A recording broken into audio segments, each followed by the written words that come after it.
Hi అండి, అందరికీ నమస్కారం. Welcome to my YouTube channel. ఈ వీడియోలో ఉద్యోగ సంఘాలు సంచలన నిర్ణయం తీసుకున్నాయండి. సో, ఆ నిర్ణయం ఏంటి, ఏం కథ అనే పూర్తి వివరాలు, ఎందుకు తీసుకున్నారు అనే వివరాలు అయితే ఈ వీడియోలో ఉన్నాయి. వీడియో అయితే ఎక్కడికైనా స్కిప్ చేయకుండా ఎండ్ వరకు చూడడం ద్వారా ఇన్ఫర్మేషన్ అనేది పూర్తిగా అర్థమవుతుంది.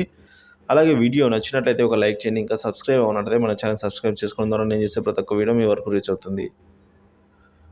ఇక ఆలస్యం చేయకుండా వివరాలకైతే వెళ్ళిపోదాం. జగన్ నుంచి రాష్ట్రాన్ని రక్షించుకోవడానికి ఎన్డీఏ కూటమికి ఓటు వేసి గెలిపిద్దామని ఆంధ్ర పెన్షనర్స్ పార్టీ ప్రకటించిందండి. ఆదివారం గుంటూరులో ఆ పార్టీ అధ్యక్షుడు సుబ్బరాయన్ మాట్లాడుతూ, జగన్మోహన్ రెడ్డి పాలనలో ఉద్యోగులు, పెన్షన్లకు జరిగిన అన్యాయం గతంలో ఎన్నడూ జరగలేదనైతే ఆవేదన వ్యక్తం చేశారు.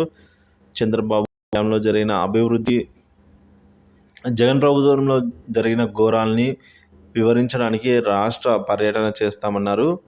గత ప్రభుత్వాల హయాంలో ప్రతి నెల 1వ తేదీన టాంచనుగా పెన్షన్ వచ్చేది. సో, జగన్ అధికారంలోకి వచ్చినప్పటి నుంచి 15వ తేదీ కూడా రావడం లేదు.